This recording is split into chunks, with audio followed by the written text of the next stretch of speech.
Hey everyone, today I'll show you how to make eye-catching neon text in Canva. It's quick and easy. Start by adding your text to the canvas. Let's type neon text and choose a bold font for maximum impact.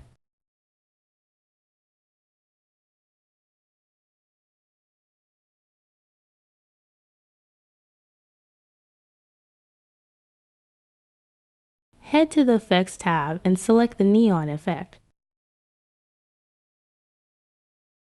If your text is black, the neon glow won't show up clearly, so pick a vibrant color to make it pop.